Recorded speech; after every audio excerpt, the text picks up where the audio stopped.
कहा गया है कि कथा कहाँ कराएं।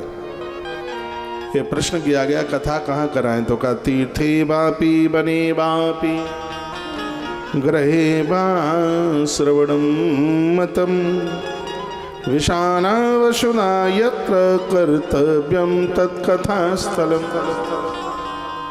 घर पर कथा कराएं, उससे ज़्यादा 10 गुना फल मंदिर के आसपास कथा कराने का है। मंदिर में कथा कराएं, उससे और 10 गुना ज़्यादा जो फल है वो तीर्थों में है। तीर्थों में कथा कराएं, उससे तीर्थों में भी कोई मंदिर है वहाँ कथा कराएं तो उसका और ज़्यादा 10 गुना फल है। गौशालाओं में कथा कराएं तो उसका और 10 गुना ज़्यादा फल है। नदियों के किनारे कथा कराएं तो उसका और 10 गुना ज़्यादा फल है। पहाड़ पर्वत के ऊपर कथा कराएं तो उसका और 10 गुना ज़्यादा फल है। समुद्र के किनारे कथा कराएं तो उसका और ज़्यादा 10 गुना फल है।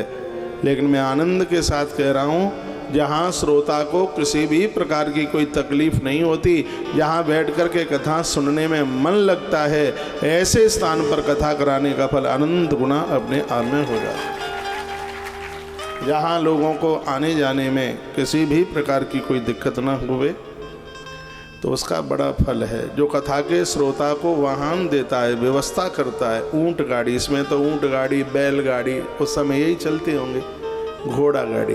लेकिन आज के समय में आप अपनी मोटरसाइकिल से आते हैं, खाली मोटरसाइकिल से मत आइए, तो उस पर 2-2 3-3 बैठा के लाइए। यदि 4 पहिए का वाहन भगवान ने आपको दिया है तो अपनी गाड़ियों से खूब श्रोताओं को ढो, दोपहर में भी लाओ, फिर शाम को भी, फिर आप देखिए आपकी कितनी बरकत होती है। तो तीर्थे वापि बने वापि गृहे वा श्रवणं मतम, जहाँ श्रोता बहुत आनंद के साथ कथा सुन सके, कथा स्थल का चुनाव ठीक से कीजिएगा। इसमें लिखा है विशाना वसुधा यत्र कर्तव्यम तत्कथा स्थलम। कथा की जो जगह है वो विशाल हो, जहाँ वाहन खड़ा करने में भी कोई दिक्कत न हो, लोगों को बैठने में भी कोई दिक्कत न हो। कभी कभी ऐसा लगता है कि कथा हमारी चबूतरे पर होगी तो पूरा पुण्य हमें ही मिलेगा, लेकिन ऐसा बिल्कुल भी नहीं है। आप दुश्मन के खेत में भी कथा कराओगे तो भी उसका संपूर्ण फल आपको ही प्राप्त होने वाला है। ऐसा है ही नहीं, कहीं लिखा ही नहीं है। कथा जो स्थल है वो पवित्र होना चाहिए। आसपास कट्टी खाना, ये सब चीज़, कसाईयों का स्थान, वो सब नहीं होना चाहिए। गंदगी, ये सब आसपास नहीं होना चाहिए। कथा स्थल ऐसी जगह पर जहाँ पर ये लगे कि हम किसी देव मंदिर में आए हैं, वहाँ का वातावरण बहुत सुखद हो। कथा शुरू होने से पहले धूप बत्तियाँ जला दी जाए, अगर तगर जला दिया जाए तो वहाँ ऐसी खुशबू, इतनी सुगंधी, वहाँ का वातावरण कपूर जला करके, यज्ञ की आहुतियाँ, उसका धुआं करके वहाँ का वातावरण ठीक किया जाए। अब देखो हम यहाँ आते हैं, पहले उसे यज्ञ में आहुतियाँ डाल करके, वहाँ पर हवन कुंड रखा हुआ है, कुछ घी की, शाकिल की आहुतियाँ डाल के फिर अंदर प्रवेश करते हैं। ऐसा नहीं है कि बस इसमें लिखा है वही बोल दिया, उस नियम को हम उसका पालन करते हैं। इसमें लिखा है कि वहाँ का वातावरण बड़ा शुद्ध किया जाए, पवित्र किया जाए, लोगों को लगे कि हम एक धार्मिक स्थान पर आए, जहाँ कथा हो रही है वहाँ गंजेड़ी भंगड़ी न रहे, शराब दारू वारू पीने वाले वहाँ न रहें। इस बात का आयोजक लोगों को बिल्कुल ध्यान रखना चाहिए। वहाँ तो बड़ी शुचिता और बहुत पवित्रता होनी चाहिए। विशाला वसुधा यत्र कर्तव्यम तत्कथा स्थलम, कथा स्थल बड़ा पावन हो, बहुत पवित्र हो। शोधनम मार्जनम भूमि लेपनम धातु मंडल, ये श्लोक 5000 साल पुराना लिखा गया है, इसलिए इसमें लिखा है कि कथा स्थल पूरा गैया के गोबर से लिपाई कर दो। लेकिन समय बदला है, अब लिपाई तो नहीं हो सकती, तो उसके लिए ये सब बिछा हुआ है।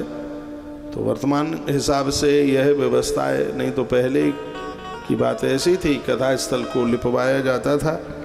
फिर वर्णन किया गया है फल पुष्पादलई विश्वास्थान विराजिता, व्यासपीठ की पूजा के लिए फल फूल पत्तियाँ, पूजा में फूल की बड़ी महिमा है, तो वहाँ पर फूल पत्तियाँ, भागवत की कथाएं, तुलसी पत्र की कमी ना होवे, खूब हजार हजार तुलसी पत्तियाँ ग्रंथ के ऊपर चढ़ाइए। चतुर्दिक्षु ध्वजारों पे कथा पंडाल के 10 दिशाओं में ध्वजाएं लगा दें। जो जो चीज़ें नहीं हैं उसको पूरा कर लें। कदली खंड मंडिता, व्यासपीठ के आसपास केले के पेड़ लगा दिए जाए। जहाँ केले का पेड़ होता है वहाँ सत्यनारायण भगवान आके बैठ जाते हैं। और जहाँ सत्यनारायण भगवान आके बैठ जाएं वहाँ कार्य में कभी कोई कमी ही नहीं रह सकती। तो मुझे केले के पेड़ दिख नहीं रहे हैं, तो आप कल लगा दीजिए। तो यह बहुत ज़्यादा ज़रूरी है। और वर्णन किया कदली खंड मंडता, केले के वृक्ष, तुलसी के गरुए, तुलसी के गमले लगाए जाए। तुलसी मैया जी बैठी हुई हैं इधर। फिर कहा उदम मुखो भवित वक्ता श्रोता वही प्रांग मुख तदा। जजमान का मुख है वो वक्ता के ठीक सामने होना चाहिए, बिल्कुल जैसे आप बैठे ठीक बैठे।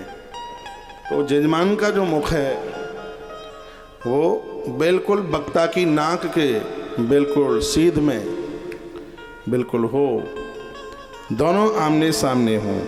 तो वर्णन किया गया।